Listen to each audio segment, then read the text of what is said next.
We have seen you, right? On Instagram, doing your thing. We see you doing interviews and going to all these places, right? You seem like a very passionate person, right? You like the entertainment industry, and the MC controls the crowd.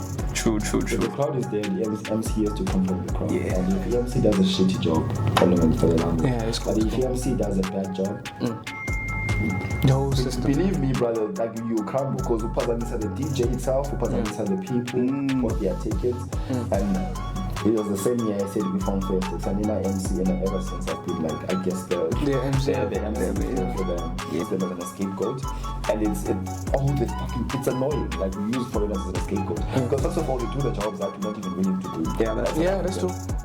They do the hard job. They do the job as if it's a job on the eye, or the tickets in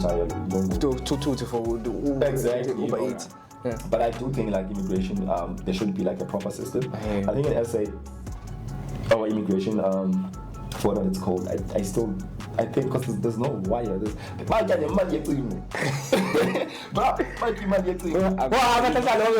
You can use your master's tools to liberate slaves. I hear you. Sure, you can try, but at the end of the day, the same as way like one way. It's like when people are preaching communism. You know, good. Cook. Let me cook. Again. Birds in the truck, they gon' stink. Mara serving the act out of big bottle. Don't tell me shut up, you are not my boss. Turn up so much now I just can't turn off. Don't call me back so you can't answer when I call you. Daddy was a rolling stone, I get it from my father. We're back, people. We're back with the Collection Podcast. Yeah, we've been going. We went away for a little while, but we're back. We're back with another one. This is season 2 of the Collection Podcast. I am your host with the most, Ujolo Tangebo Mpangomo. I go by the name of Awetu. I'm just gonna let everyone introduce themselves. I'm gonna start that side, my brother. Okay, ndiyabulela kakhulu bhuti mani. Bhotani ngestima ndiyabulisa.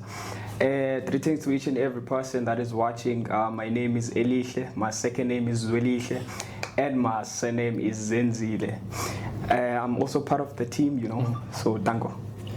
Hey yo, ladies and gentlemen, boys and girls, it's your boy, it's like I'm getting bit. I guess I'm the guest for the day.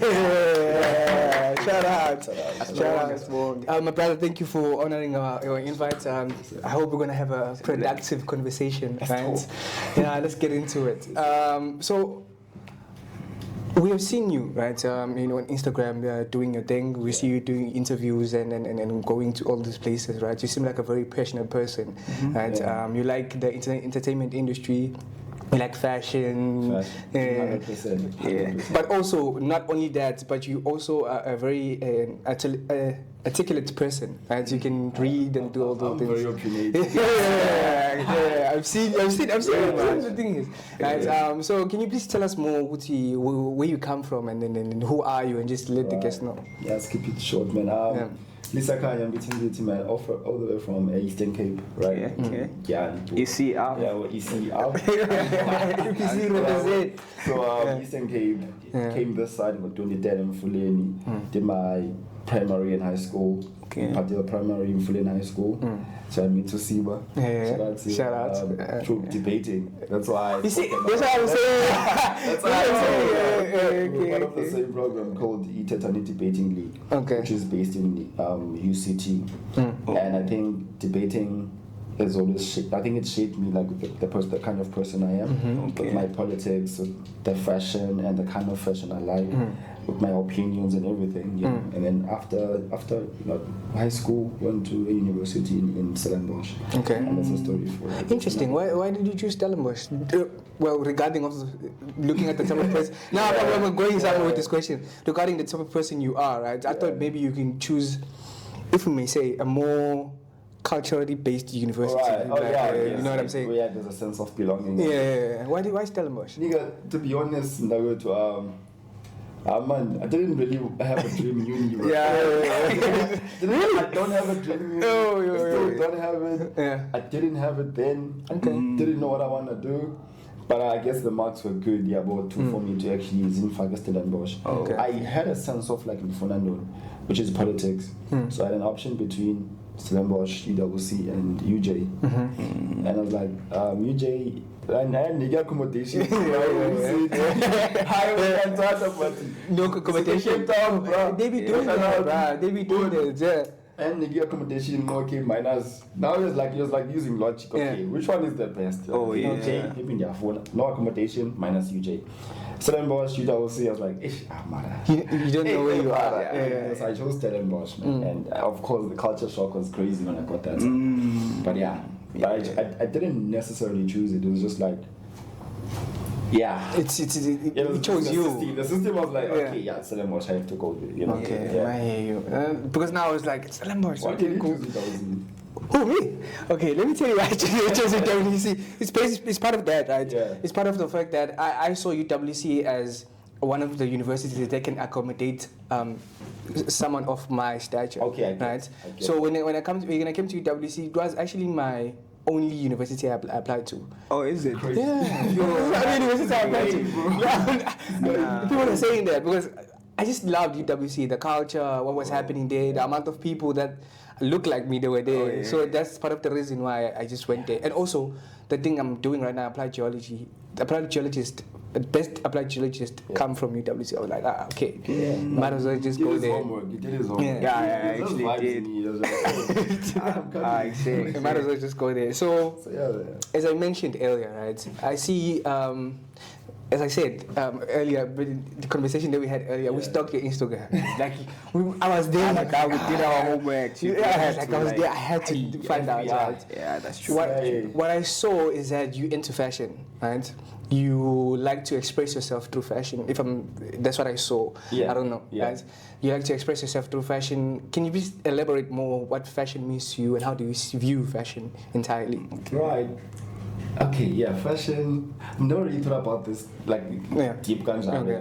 But how do you feel when you because I saw your pictures, the way you pose, like you feel yourself, guy. But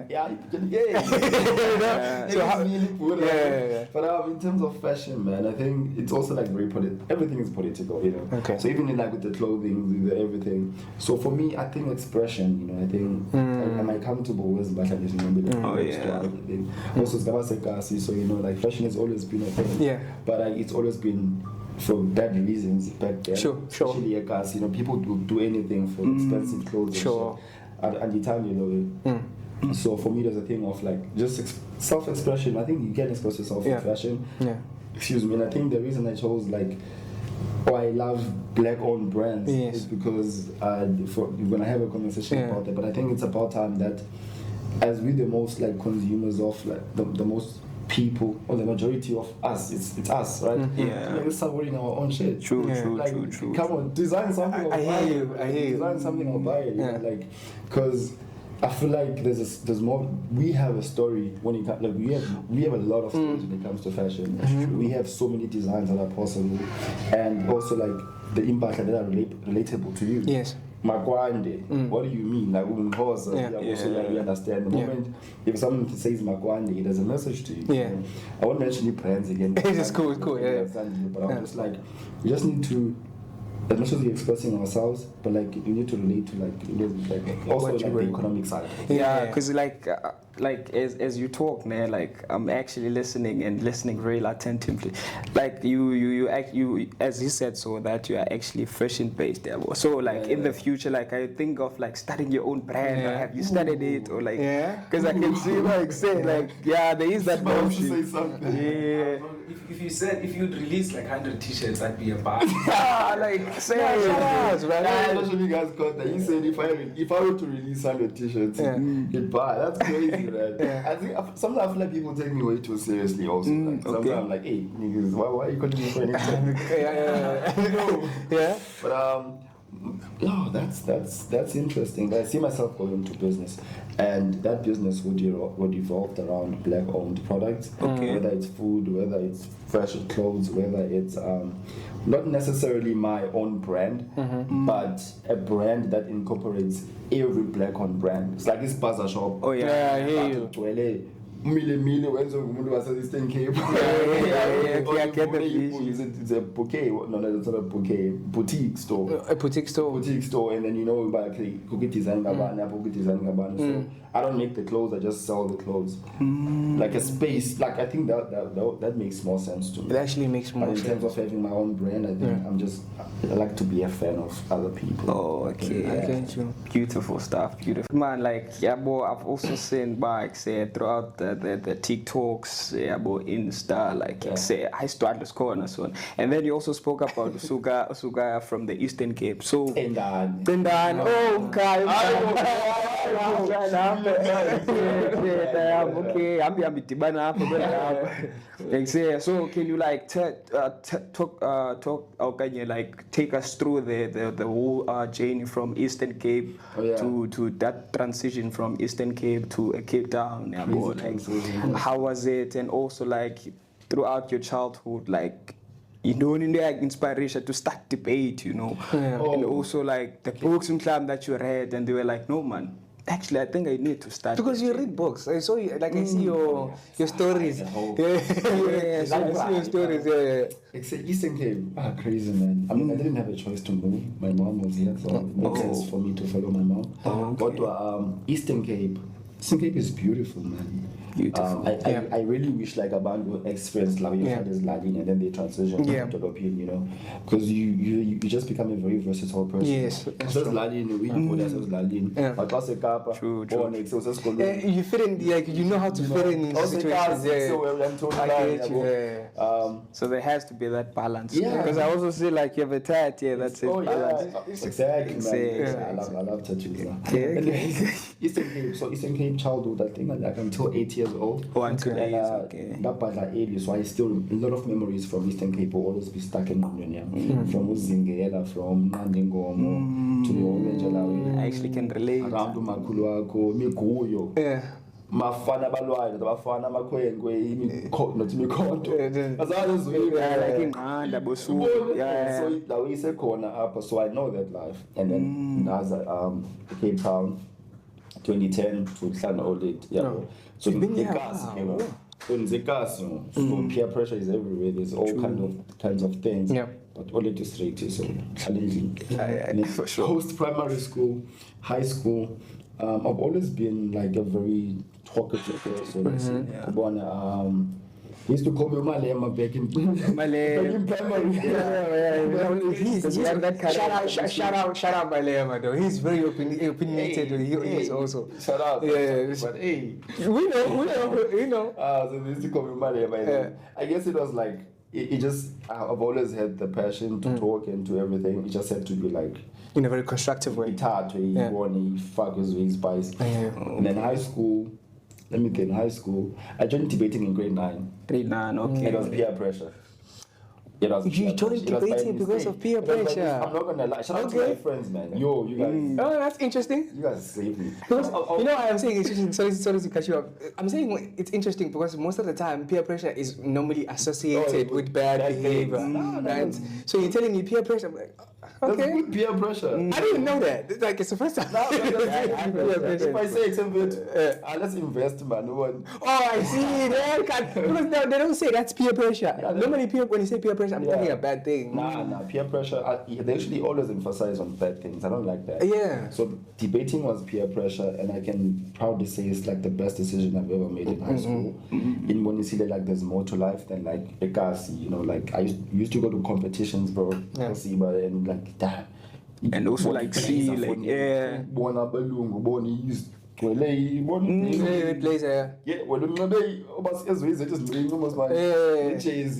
you'd feel out of place, but like then you talk to these people, they're like, I'm not because we're meeting these people, you know, so that was me from like Eastern Cape to like Cape Town, whatever. So beautiful. I think those are like parts of my life that have like made me the kind of person I am. Okay, and then like you talked about what in this film. Yes. And again, debating. Okay. So the politics. My politics are like black consciousness. Afrocentrism, basically. Like everything has to be Afro-based. I think it's about time we see Susino Zabelungu, this is big Italian. Like I hate Eurocentrism. It's everywhere. It's at school, things we eat, things we watch, things we buy. So I believe in Afrocentrism, kakulu. So with the books, I make sure it's a black author. Not in this fundayo. Top 3 books. The funnel but what I like about Steve Biko, that's in my name. Okay. But the most recent Brilliant mind, by the way. Brilliant mind. Bro, I've heard stories. I've heard stories about that was my legend right there. I used to like talk about him during my presentation back in high school. Like, boy, he's a brilliant mind. He's the first person. He's the first person who in a sense, right? Many other people came before him, right? But he's the first person that I heard him speak, and I could hear that he's liberating a black person's mind in ways that I've never understood before. You know, so I was like, okay, he's a brilliant mind. I'm not going to lie. This is but like with Malcolm X, like in America, Upper, like we thought apartheid was always women in Stratway, chiefs no matter. Then there were people like Steve Biko, Bandu, let me call him Bandu. Bandu, Tato Bandu Biko. Actually like preaching about the real weapon is like against the mind, you know, like in those and so I want that book, but my most recent read was in Mutua, my children. I really think even Uzola 7 once said like it's one of the books he wishes every black person could read before Afai. Like he mentioned, In About My Children is one of those books. So my politics are just Afrocentrism. Like if I'm choosing something that talk about do you actually know Joshua Maponga? That's one of the legends. Joshua Maponga. Mostly people I listen to when it comes to that is Joshua Maponga. Controversial one is Dr. Umar. I like the guy. I listen to him. Very controversial. He says the most political things ever. But okay, I'm cool. That guy. I like him. Who else, man? There's also the other one called Abba Leo. I also listen to him. So Dr. Umar, and Joshua Maponga. He was actually like a Christian. Joshua Maponga. Pastor, if I'm not mistaken. I studied theology. I guess his mind something. What's your views on Pan-Africanism? My views on just finding the Black consciousness movement, Pan-Africanism. I think they're good. Right? Like we need those things. We need to preach African, you know, like by us, for us. Yes. But I do that. I feel like sometimes we need to like watch the kind of like systems we're using to preach those things. You can't use your master's tools to liberate slaves. I hear you. Sure, you can try, but at the end of the day, it's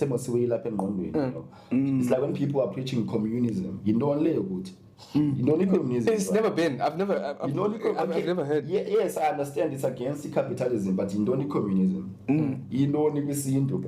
You know, like, and who's actually introducing as Pan-Africanism, as communism, but I do think the cause is important. The cause is important. I feel like if more people were actually tapping into Pan-Africanism, reading about those things, I can't bet younger, but you will get glimpse of in the right direction of like actually the whole point is to free like us. Like, we just want freedom. So I'm for Pan-Africanism.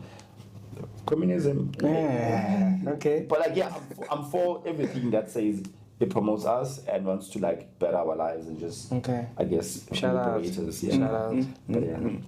I see that I see right now like you see the legend. Wow.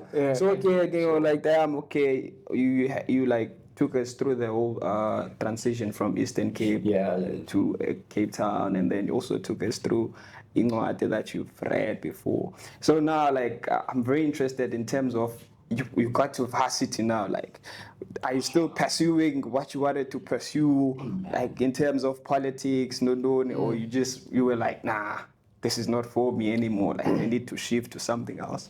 And your varsity is a whole different. Let me tell you something. Let me tell you something. It's a whole different world. Sensitive topic. Crazy. Sensitive topic. But class of 2020 in high school, COVID, so tough. I feel like the class of 2020 went through a lot. Hey, bruh, like In the history of classes, there was the price, my brother. Yeah. We are still paying the price. COVID. Yeah. So I didn't take a break. Went through like straight to a university. And then I did. My program was EP5, Okay. which is Bachelor of Arts in Philosophy, Political Science, and Economics. Right. A big percentage of it, or part of it, was the things I wanted. Okay. I knew for me, I didn't want mathematics, didn't want calculations, I didn't want science. I did that in high school. I wanted theory, your politics, your I mean, you know yourself. right? But there was no career guidance. Oh, Because I hear biggest shock was entering an economics class, and I see graphs and calculus, and I'm like, whoa, what can happen now? What happens now? You know. yeah. But again, there's no guidance, so I was like, you know what? Let me maybe let's I see. can do it. Yeah. Years later, I'm paying the price for that. But it's cool, man. Varsity was Stellenbosch University. It was an experience that I actually do cherish because it's the networking I did. It's the amazing people I met. Yeah. Net trauma, net PTSD, as Pumenas, or net depression, but it's all part of the experience. From first year, your roomies, man, you know how special that is. Yeah. Just the whole community, culture shocks, the people, the vibe, the culture. I guess That's important. Yeah. But every time I told people about Fundapi, the major thing they were like, wanted to know your fate, racism. Yeah. She said Adam was for sure. What's happening? What's happening? No, it's not really because we're just concerned because of the stories we read about, you know. Yeah. So we're like, we're looking out for one of our own. Like, Thank you for the concept. like, Doug, what's going on? Appreciate you, But Stellenbosch University obviously built on the Shoulders. of Abantu Bit, you know, like same as UCT, same as a lot of places scholar, you know, so you can't really the racism is systematic, man. It's everywhere. Like you can't really escape it. It's in your workplace, it's at home. So like you can see the after effects of the system. Yeah. So in Stellenbosch, you can see that obviously upper. Yeah, I can see Bangi and below. So like, Like, hey, I'm actually poor. Like every time I looked at it, I was like, damn, I'm actually poor. You know, like, you see a first year driving. You might say thing I would also be but like say, again, racism is systematic. So when people mention Stellenbosch and they like, it's racism. Nah, it's not like just start doing it. People are chasing you with it. It's just systematic. Systematic, yeah. But obviously, I want to know like the recent events. I think back in my time, it was the whole thing of a kid who yes. You know, that one incident. Yeah, it is racism. You can't really blame the school, but you can say the racism is there. You know, like because a lot of people, a lot of racists, I guess, would feel comfortable to be in studies because it sort of upholds the culture of like being born. And then there was Welchenhof at some point. And then there were recently, I think last week, there's someone. Basically like everything by your bad manzi so it's incidences in the guy, you know. It's a good school, good resources, good services. I wish people like a lot of us would apply there. We need to be there because but that is still home. This is home. Everywhere we are, we need to understand about this is somehow we are involved or we're involved in what's happening here. I think the town and the school itself is like transitioning or is changing. It's moving more towards. Yeah, there is some shift happening there, and even a groove.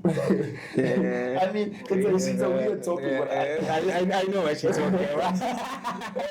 I know what she's talking about. Believe I was hosting the last week, and I'm talking to like someone about saying like culture shocks up in terms of groove. And I was like, sometimes even like groove can be very political. And my point was, when I got here, the clubs never catered for like Tina. The music, the everything, we were not catered for. And then there's a thing called the Funk First. It's this movement. You guys know it. They've been there. We got there. Those guys literally changed everything about like a group culture in Stellenbosch. Even the biggest clubs or Central, they now have live DJs, and they were taking DJs from the Funk First.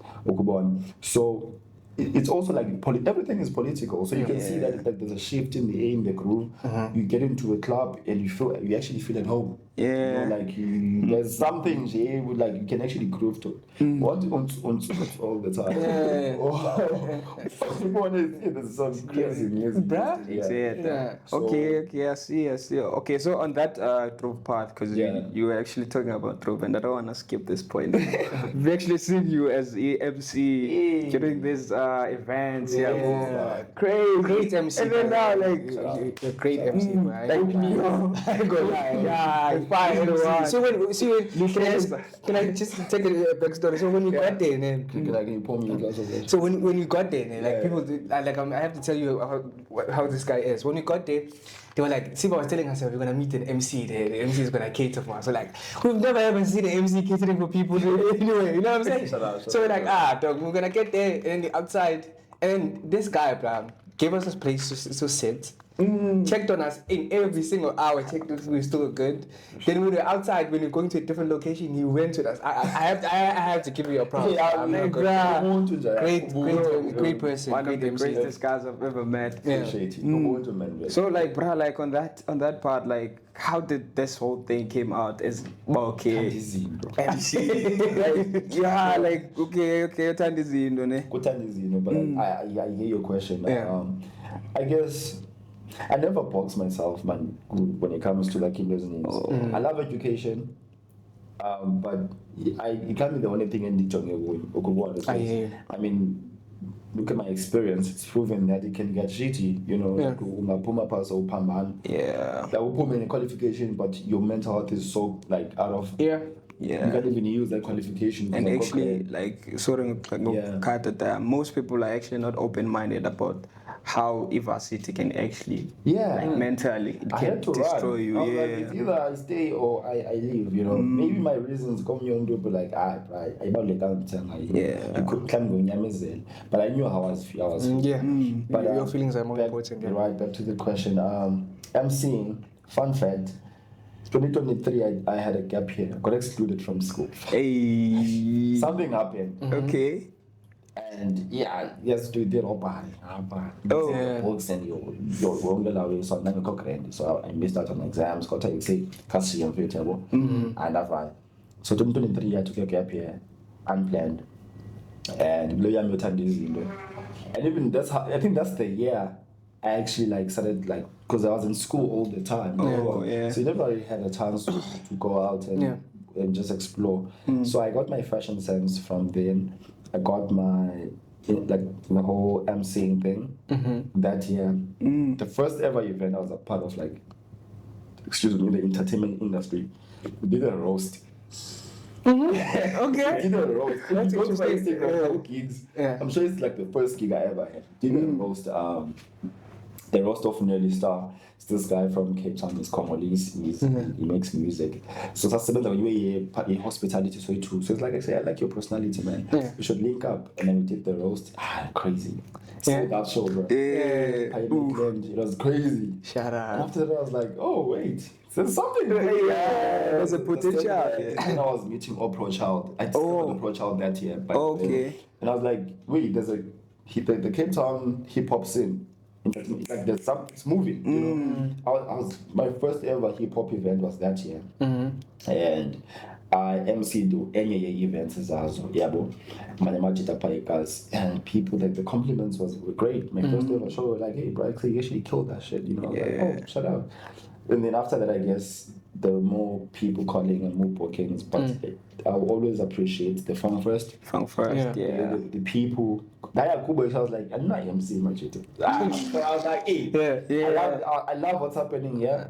Black students, black organization, black movement, and it's actually doing well. But one thing, and you're not MC, and the MC controls the crowd. True. If the crowd is there, the MC has to control the crowd. And if the MC does a shitty job, but if the MC does a bad job, the whole system. Believe me, brother, like you crumble because upazamisa the DJ itself, upazamisa the people, bought their tickets, and it was the same year I said we found first sticks, and then I MC, and ever since I've been like, I guess the MC for them.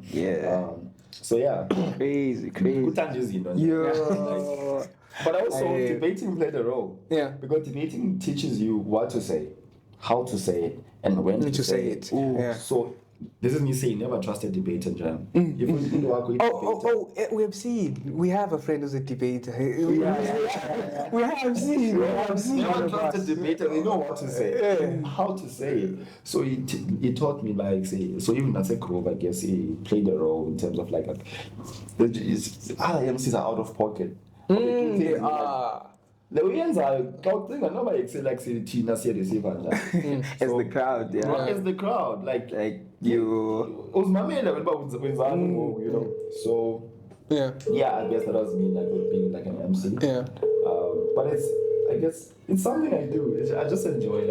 I like being on stage. I saw when I was looking at your thing, I saw you working with local brands, promoting them most of the time, right? Meeting the owners, trying to navigate where do they come from, how did they get to this idea? For example, you worked with Last Boys. I saw you doing a video, the monk was elaborating to people where they come from. I didn't even know the idea came from Nelson Mandela University. It was the first time. It was a thesis project. With Bravo, may he so rest in peace, by the way. You know, exactly. I got this one with Bravo.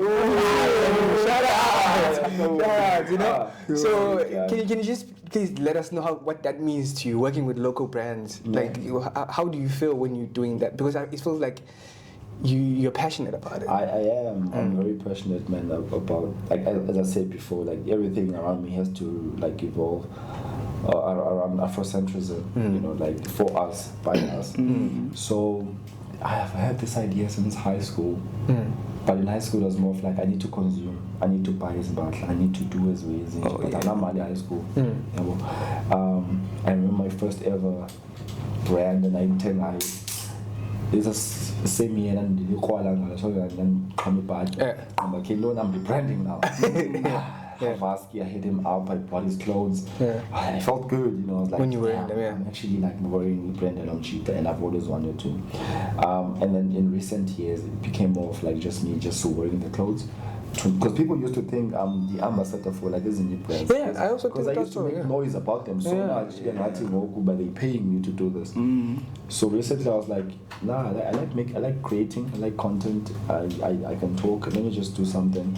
So Last Boys Worldwide, biggest brand in SA. Shout out. And then Una Bravo with the Stwaz or with the Spaza shop. So for me it means like we need to start supporting each other. Like we need, bro. Like it never makes sense to me. People are willing to spend money on foreign brands. Like for me, it never makes sense. It doesn't for real. Like it makes sense. Like sometimes it's like, hey guys, you understand like the cycle of Imali and how that's the reason we in this like economic state is because like it's just so all connected, and I'm like, we need to like stop like feeding the same people who are a result of the Napsikuyo in terms of like poverty and everything. But we see Sita Baba Fanda. Yes, like, that's true. We're willing to go to a store and pay like 2.5 for pants. So when people are poor and show them off. Telling them that you don't iron your thing, you put them in the freezer and stuff. Like, who's it? It's quite I think it's a sickness at some point. Like I'm a hot man. I've seen things out there, bro. Niggas are willing to. Hey, yeah, it's bad.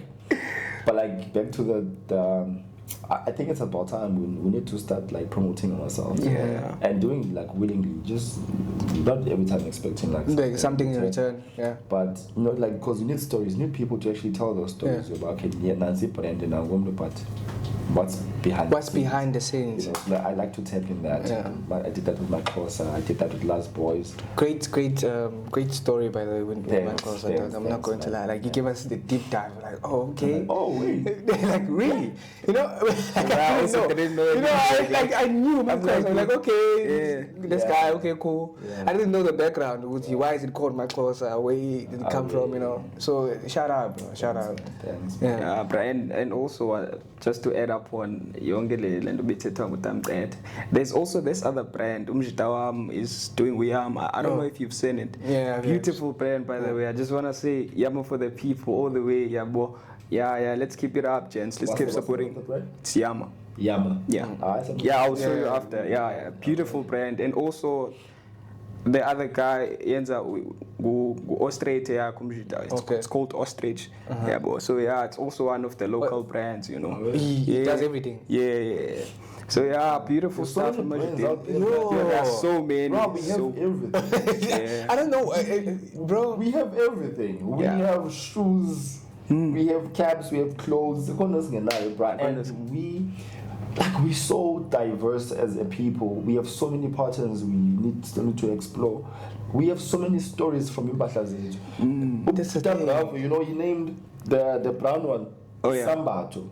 Oh yeah, I saw that one. Do you understand? Yeah. And like when you're like, oh, it makes Sambato because of the way like you know, like we have like culture here to bright can evolve into anything. Like even with movies, like we could make so many things. Like we have crazy from his story from Mama Kulubeta. Crazy, bro. 2-minute story and turn it into a blockbuster, bro. It's crazy. So like we our culture is literally like the what is it? Even with Hollywood, like they can't create much without like referencing our culture. Yeah, I saw the I know it's out of the thing, but it's based on that. Yeah. I saw the movie Sinners, like the that movie is we need to amazing. Tap into that. Yeah, you know, and they didn't base their movie based on what white people used to do, like guns and everything. They based it based on the history of black people. Yeah, how they lived, you know. That movie was powerful. I'm not going to lie. Even with like the most whitewashed movies that we love, you can see about, oh no man, but like this looks familiar. Yeah. And I feel like in SA we have so many stories and a lot. Even with the music, our artists are lazy, man. That's true though. Our artists are lazy. These guys, there's so much content. There's a lot. Like, and context in SA, but like they never tap into that. They usually tap into American stuff. Yeah. Like that's the way they behave. You know what's crazy? Yeah. America rap or hip hop in general is like they took it from us, right? It's like in the form of hence I said like all those things, bro. They took it from there. Poets, yes, especially like Zulu poets, actually, or every poet, to be honest. Whether but doesn't matter, bro. Have you seen them? Says exactly. You know, so Imbongi Zethu, like it's like it's that battle rap. Exactly. It's like battle so rap. they took that from us. Yeah. Right, especially like from Zulu people. I guess they had no more knowledge about Zulu people. They turned that into something else, hip hop, right? But you see our people this side. But like we literally like the blueprint. It doesn't make sense. Makes sense. But it actually makes sense because I didn't actually understand like the whole thing. But like but now it actually makes sense. Zulu guys, even Kendrick said the same thing. It's like it's not even Kendrick. It's like the person who was talking to Kendrick. He said he came from South Africa. Like the way that we speak, the way that we like he took it from there. You should listen to Imbongi as Mrs. Zulu, King of Zulus. When I don't know if it's a he or she, but when bongo you can actually listen to them like, oh, if I can tell this, we can put a beat on this. So we just need artists to actually read books. We need artists who want to read and interested in like learning. There's a misconception with people when it comes to that. They think that rappers do not need to be intellects. Bro, like which is a crazy theory. While we're still on that, I want us to talk about things that have been circulating or scenarios have been circulating black people recently. Right? I don't know if you've seen some racial slurs were uttered to our brother in America, Michael B. Jordan. Also, if you're gonna give us your views on that. Also, we're gonna give us your views on the current situation happening in SA, right? The fighting between foreigners and us. I'm not gonna say the phrase, but you know the phrase. Pumut get mood, you know what I mean? You know, I hate xenophobia. I see that thing is funny. I was like, what would you say? And it was serious. It's it was precise. So I need you to give us your views on that. Michael B. Jordan in America. Yeah, man. Why? I don't know. And they blamed all that thing to Tourette's syndrome. I mean, I'm not really like educated on like syndromes and everything, but it's just for me it's like shady. It's like I want to blame it on that, but at the same time it's like, you know, why would that be the first thing you want? Like, because I think Tourette's syndrome, it's you fighting. It's the thing you want to say the most or want to do the most. Yeah, so that's true. You're fighting yourself from actually saying that. Yeah. Excuse me. Also, like, we're not really educated about that. Right? That's what we're trying to think. Can you fact check there? Yeah.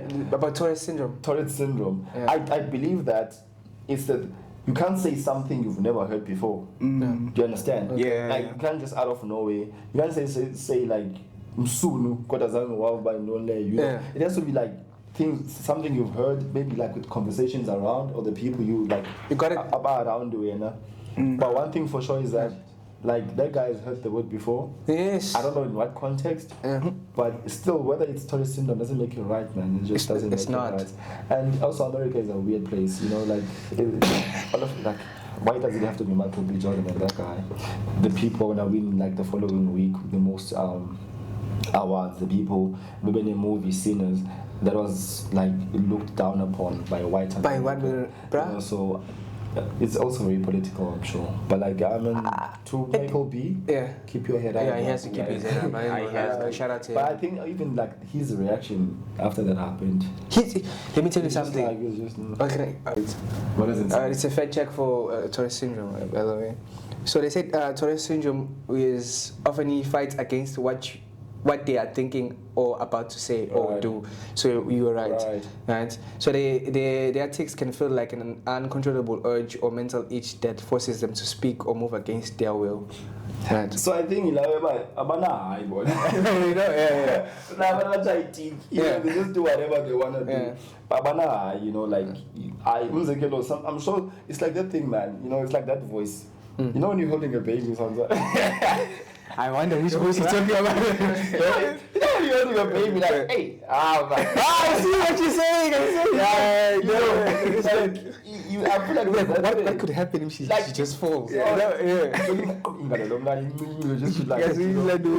feel like they don't have that. You know? So it's again, I think he's heard the term 1,000 times before. Yeah. Maybe the people maybe alleged. Crazy stuff, man. I don't think, looking at that, I don't think racism is going to go away against us, right? It's just going to change the way they use it against us. Back then, when our ancestors were facing these things, they used to beat them up physically. Then prior dads, or Steve Biko and all of them, yes, there was physical beating, but it was just more mentally. We're breaking them down. Right now, they're using it. It's a tool that they use to bring you down as a person. Because every single time, if you look at the trajectory of black people, every single time a black person succeeds in something, it's normally followed by racism. Yeah, there'll always be. Right? Yeah. So, for example, taking into consideration Hollywood, right? when Denzel Washington won the Oscar, he didn't win the Oscar for playing Malcolm X, which was a brilliant acting role, by the way, right? Yeah. He won the Oscar by playing a dirty cop. Oh. Halle Berry, right? Hear me, huh? Is it Training Day? It's Training Day. No, I understand. No, I understand why you went bad. I'm just saying. Right? I'm having a point here. Halle Berry did not win the Oscar by playing. I don't know the name of the role she was playing, but she was playing a black woman who fought against racism back then. Right? Okay. She was very top. She was posh, but she was a black woman fighting against racism. Oh, she won the Grammy for?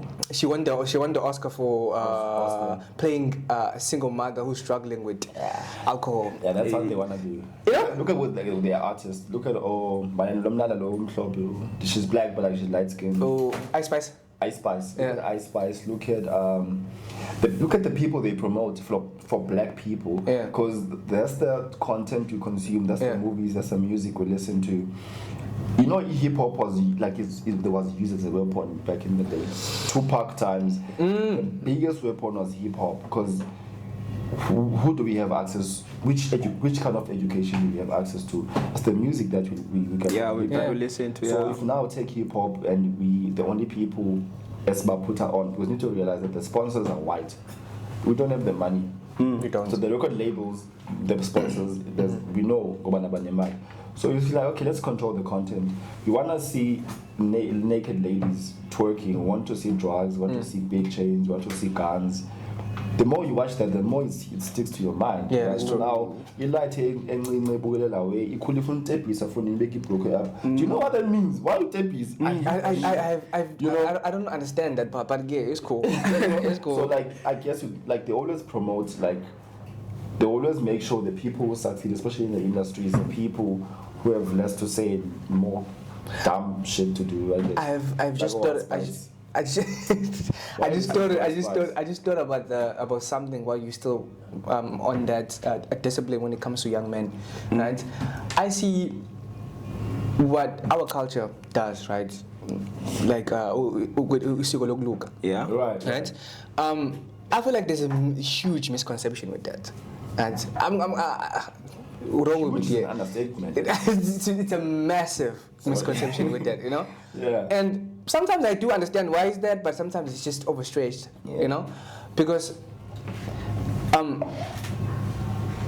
big part of it is transition of a boy to a man, right? So there's different things that you get taught how to act as a man, how to approach situation as a man, how to carry yourself as a man, right?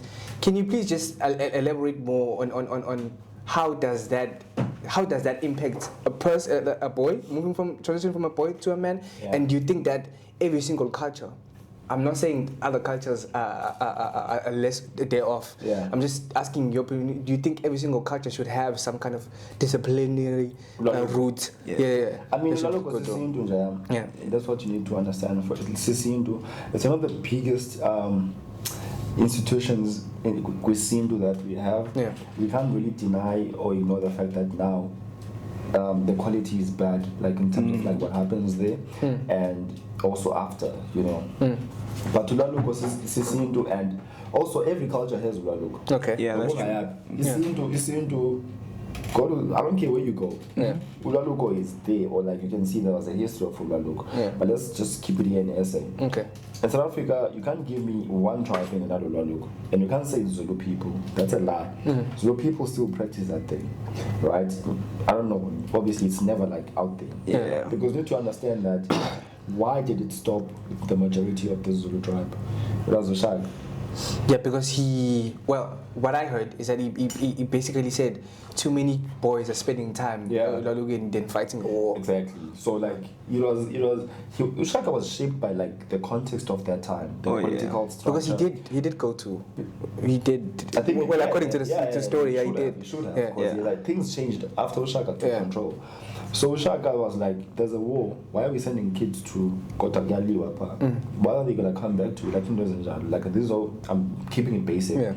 So every culture has Ulaluko. That's just like Lord Party. Every culture has Ulaluko, and it's very important. Lologo is very important for men because they're my daughter, right? And it's also very important. Now we can't deny the fact that like religion has played a part in like Lologo. Modern times, a lot of things have played part. You like no, okay. You know? So it's sad that it has come to a point where I want everyone to experience Lawi. You know, like I want people to experience. It's once in a lifetime experience. We need to. Obviously I want to talk about this thing. We need to bring back like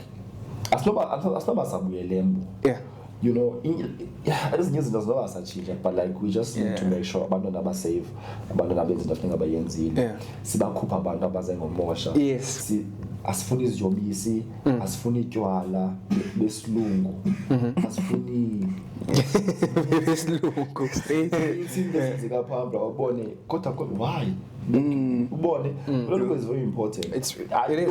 I want to change a thing about my experience. Very important. As much as we for black people, we should be able to be safe, but that thing is flawed because they are mosh. Especially when it comes to Amaxhosa, and like bruh, like one thing and the thing is that most people are actually very ignorant when it comes to this whole thing of culture, like like whenever we say that this is a flaw, and then people are starting to say no, hi, no, modern times, wara. You see now, abafunu lungiseka. That's the issue about us as black people. We don't want to listen to it. Have you seen the Zimbabwe? I never did the past please. Have you seen the Zimbabwe? with guns, with you. I'm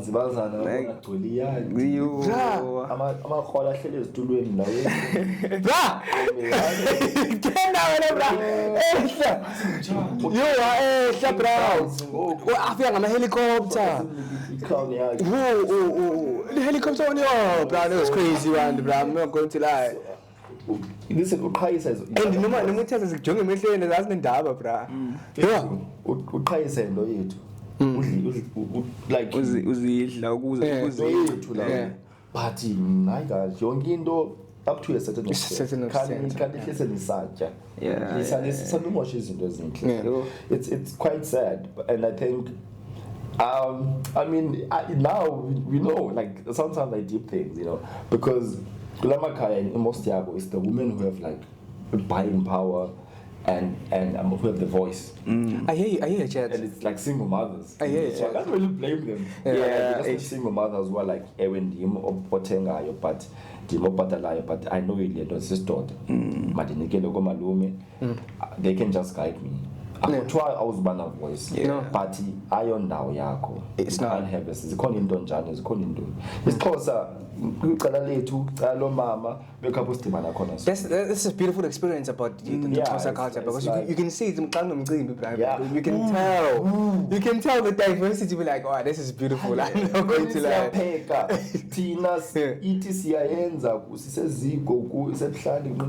Everyone, yes, yes, and it's a beautiful experience. And I always say, I want like feminists to experience like a process just one, like that's not like just come into the whole thing and experience because I think people like to say there's no gender roles. There are a lot of gender roles. Like there's things I can do, but I know Omni can't do. And don't underestimate your position. Don't be like, why is a plant? It's a kitchen. No, it's a plant. It's a kitchen. Now I'm actually want to come there because I know that it's into city. And like it's into obviously it's not just like it's not very objective. It's subjective. It's subjective. If you do something wrong, somewhere, somehow, God or ancestors will be like, you guys did something wrong. So as on the instances get along with no, as it's getting, it doesn't like it's but like obviously, after Umcimbi, people go back to their crazy views. But the essence of being African and what happens. You see it there, Umcimbi. It's a beautiful side. I think there's no toxic masculinity, first of all. I've never heard of that. Because so there's no toxic masculinity. No. The hierarchy. You respect the hierarchy. Too much. Too much. I think that's the misconception, and that's another thing. There's a misconception. They think that they're the bottom of the food chain. But they are top of the food chain. After you see, that's the sad part. Yeah, that's the sad part. But like, it's into in its most purest form. Yeah. We understand that like everyone has a part to play, and as can coexist. Man and woman can coexist in the same space. Patriarchy and matriarchy can coexist. Because the moment now we have A1 and P-Zulu, there's no balance. There's no balance. So any will use that one as an excuse to oppress the other one. We don't want that. Well, I'm sorry that we're diving deep. It's just that I get excited when I speak about these things. When we see development, we've never had a role. Like, how can I put it? We've never had a hierarchy.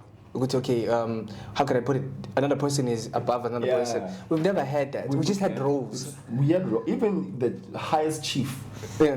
Unless Kelo chief is greedy, that's illegal. But like we seem to, honestly, I could chief or not. But I could not. Is Zinkomo Zam. It's by Sam. Yeah. It's us. Yeah. I'm the one who's chief, obviously, like in everything. To make decisions. Right, to make decisions. Informed decisions. Yeah, informed, yeah. But we understand the basi. Singabantu, so lendo yethu, ngabantu bam, imfuyo yethu, indawo yethu. So there's no We've never had that. We don't do that. Yeah. So I think. Yeah. So your views on what's happening? Where the trajectory going? Wait, what? The xenophobia situation at school. Yeah. Okay, you guys might. Okay. So when it comes to xenophobia, right? Yeah. I think you're worried about the wrong thing. Talk to me. Cook. Let me cook. Again, if you're watching this, foreigners are not the reason. Or you're poor, or you don't have a job, or there's drugs in the country, or there's or there's no funding, or there's racism, or foreigners are not the cause of that. Or in this case, immigrants. Let's put it like that. Let's say immigrants. Yeah. They're not the reason for that. When they won't fix your problems. Yeah. So when it comes to xenophobia, again, I think it comes back to the whole thing of I'm not a big fan of like borders and everything. I think Africa is my home. Yeah. I want to be like.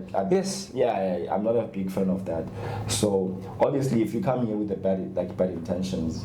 Yeah, there's consequences. There must be consequences. Why are you dealing drugs? Why are you stealing our kids and everything? Yeah. But also, so yeah, I think my thing is I don't have a problem with immigrants being in SA as long as they're not doing bad things, right? So, undocumented or not, but like if you're undocumented now, it's like you can't really trace you, so it's hard to find if you do something bad. Yeah. So I give you the benefit of the doubt and be like, maybe you have good intentions for being here, right? But let's talk about like the whole thing. Why do we always use foreigners as an scapegoat? I was reading this book, It Did Nothing Left to Steal. It's by an investigative journalist called Banban Ma-Africa. The guy wrote some stuff there.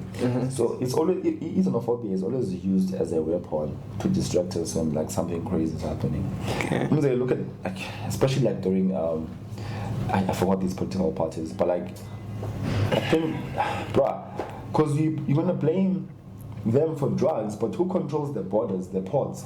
Exactly. The airport, we don't. They like we know about who's actually like in charge of us. We blame them for drugs, for all these things. It's always a thing of like, yeah, bro, okay, this guy stole 2 billion.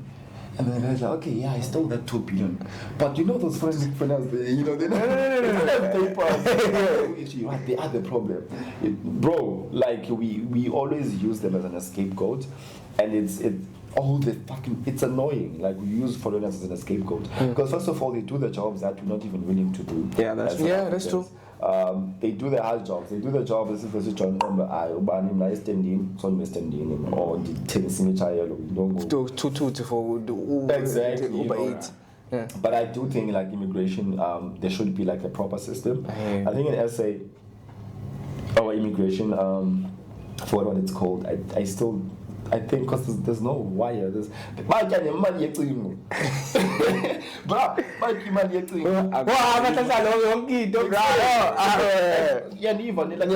foreigners for like nah. The problem is our government. The problem is the people in charge of it. So. Like how do you? Because I like low key to think about this whole thing. Like those people are hustlers, bro. They're trying to live this life thing out. Like in terms of baba sebenza kwezi stand, like they're trying to live just like us, you know. Oh come on, bro. For me, when it comes to like xenophobia, I think it's one of those things, man. Like obviously, it's an aftermath of colonization and apartheid, especially in SA. Black people hate each other. Like we really do. We hate each other. And you know, if a black person is a black person, it's sad. It's really sad. So xenophobia for me, I always look at it and be like, okay, this is by white people against black people, or like like it's obviously very political, but it is xenophobia. But here's my interesting take. I like to say we don't have a xenophobic problem in South Africa, because in my world, in my mind, I don't define immigrants, especially black immigrants, as foreigners. They're just immigrants, or they're just people who come here. But the real foreigners, we know, right? The people are not like us. So if we had a xenophobic problem in SA, it would then mean that we are attacking Abelu because they are the real foreigners in SA. So in essence, I like to say that we don't have a xenophobia problem. Maybe we have a tribalism problem, right? Because the tribes is. But because I in Zimbabwe. Yeah, true. If you can trace your that's like, another story. Can we not go there? So there's tribes all over Africa, and we are all there. So I like to say, when you hate a person from Zimbabwe, it's not because of his nationality, but because maybe because of his nationality. But I like to say it's more like tribalistic. I feel like it's tribalism. But then at the same time, sorry to the thing, but at the same time, I don't want to go into this because we actually go to another conversation. Because if you can trace your roots. Like really trace your roots. Yeah. Some of us here are not even, like some of us are not even from here. Kind of people claim to be from here, which is crazy. That's what I'm saying. Like some of us are not really South African. I mean, what's South African? Guys, it's Mhlaba. Yeah. And again, like we don't have a xenophobia problem. The day we start attacking Aba, that is when xenophobia will actually start. I don't think we'll ever start attacking those. Yeah, because they always go lower, but for some reason you just want to go high. You're like, I know, give them grace. Ubuntu sometimes, I think Ubuntu sometimes works like against us. It does. Now we're too nice. I feel like Ubuntu works against us sometimes. You know, like we see all these things and you're like, how are we cool with these people, bro? After colonization, like slavery. Have you seen the things that are done? Not the high school textbooks. Like if you dive deep. If you dive deep and like documentaries and just look at the. Yeah, because I'm one person who loves to know what happened. Yeah. Like I spend my time just too forgiving. watching, writing down. I'm like, dog, I need to know what happened. Right? Bro, like, South African history, Congolese, Congo. Okay, it's another story, right? So all those things. That's what I like to do. That's what I like to deep dive on all those things. So we are too forgiving, but I think we just need to start loving ourselves. Yeah. Like we hate people man. who look like us. It's quite sad. Yeah, man. Like, bro. Yeah. Come on. So yeah, that's my take with like xenophobia in SA. I think it's always used as a weapon, as a form of distraction every time there's a real problem, and people are always just trying to get votes from xenophobia. Sure. You know. Yeah. So to close off the interview, right? Oh yeah. Do you have any questions? No. Like I've learned so much here. Today was so cold, to close off the interview, right? There are some upcoming young people out there, some upcoming hustlers, just like yourself. Yes. advice do you have to them, or what word of the day do you have for them? Anything you want to say, you can say in the Yo, the flow is yours, Chief. Yeah. Upcoming people, whether you're creative, whether you're a musician, whether you want to dive into a career, whatever. I think it's very important. You network. Please talk to people. Put yourself out there. Just valela. Number one, the degree in engineering. Attend those seminars. Like, just be out there. You know, with like just networking is very important. It's gonna connect you to the most important people. Talk to people. Don't be shy. Being an introvert these days, my sister, unless you have, unless you have money, just put yourself out there, man, and hopefully, like, everything turns into fruition for you. But yeah, that's easier, bro. You know? Yeah, it's important. Now, shout out. Do you have anything to say to the viewers? All I can say is listen to them. So I would just like to close off the interview and just appreciate you coming to our setting. This is just a small thing that we have for young hustlers who are doing the most in South Africa, right? So you're just going to be having different guests, conversations, and so forth, right? So yeah, guys. I want to be the interview at some point. You bring up. So guys, this was episode 1 of season 2. Season 2 coming back with fire. Yeah, man. Thank you for tuning in. We'll see you again next time. This is the Collection Podcast where we face the future one topic at a time. Thank you. Thank you.